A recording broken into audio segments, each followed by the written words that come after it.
اگر کوئی شخص اپنی بیوی کو طلاق دینے کے بعد یہ کہے کہ اس نے جھوٹ اور مذاق میں طلاق دی تھی تو کیا بیوی کو طلاق واقع ہو جائے گی؟ دوسرا سوال، خاوند نے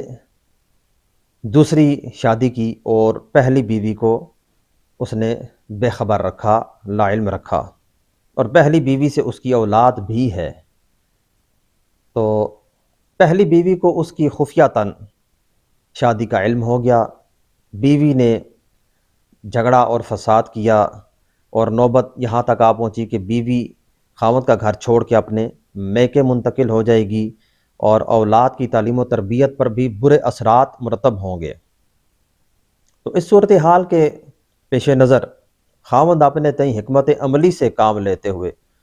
دوسری بیوی کا جعلی فرضی طلاق نامہ تیار کروا کر بیوی کو لا کے دکھاتا ہے،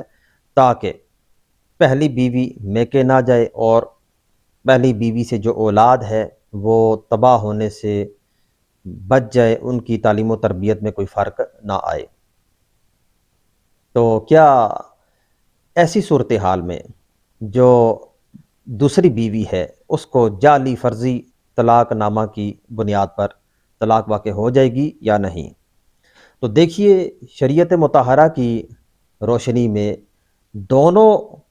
سوالات میں جو صورتحال پوچھی گئی ہے طلاق واقع ہو جائے گی۔ اگر کوئی شخص یہ کہتا ہے کہ یہ تو اسے معلوم ہے کہ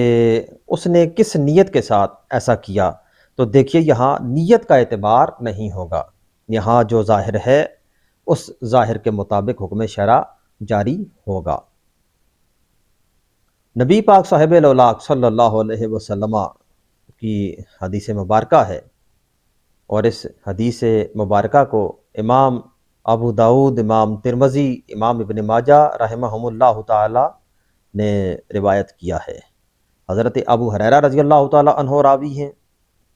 رسول اللہ صلی اللہ علیہ وسلم نے فرمایا، ثلاث جدہن جد وہزلہن جد، کہ تین چیزیں ایسی ہیں کہ وہ معتبر ہیں، اور فرمایا النکاح و طلاق و رجعت، وہ تین چیزیں، ایک نکاح، دوسری طلاق، اور تیسری چیز ہے رجعت۔ اس حدیث مبارکہ کی آسان اور مختصر تشریح و توضیح یہ ہے کہ ایک شخص حالت سنجیدگی میں یا غیر سنجیدگی میں بیوی کو طلاق دیتا ہے تو دونوں صورتوں میں طلاق واقع ہو جائے گی، جیسا کہ ابھی سوال میں پوچھا گیا تھا کہ خاوند نے طلاق دینے کے بعد کہا کہ اس نے جھوٹ اور مذاق میں طلاق دی، تو اس حدیث مبارکہ کی روح سے طلاق واقع ہو گئی۔ دوسری ہے نکاح۔ نکاح اس طرح کہ کوئی شخص دو مردوں کی موجودگی میں یا دو عورتوں اور ایک مرد کی موجودگی میں عورت کے ساتھ ایجاب و قبول کرتا ہے، تو کیونکہ یہاں پر نکاح کے دو ارکان پائے گئے ہیں، لہٰذا نکاح ان کا منعقد ہو جائے گا۔ وہ اگر یہ کہتے ہیں کہ ان کا ایجاب و قبول کرنا یہ مذاق تھا، تو ان کی اس بات کو تسلیم نہیں کیا جائے گا، جو ظاہر ہے شریعت کا حکم اس پر جاری ہوگا، ان کا نکاح منعقد ہو جائے گا۔ اسی طرح رجعت ہے، کوئی شخص اپنی بیوی کو ایک یا دو طلاقیں رجعی دے دے، پھر اس کے بعد بیوی سے رجوع کر لے،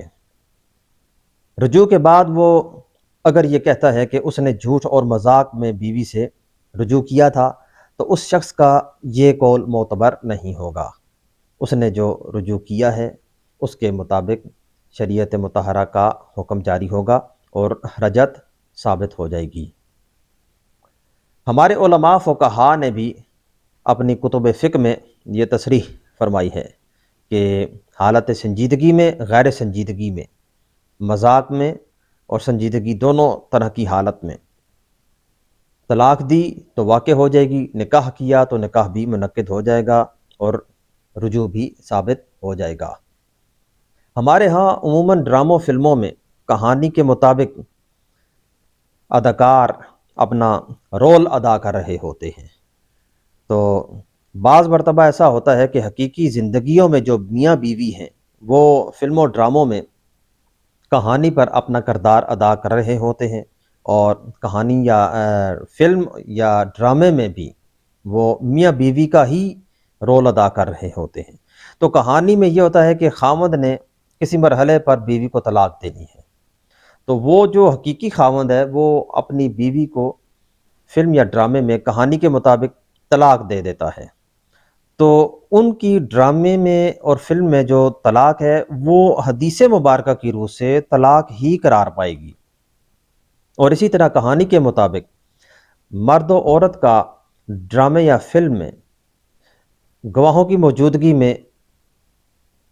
ایجاب و قبول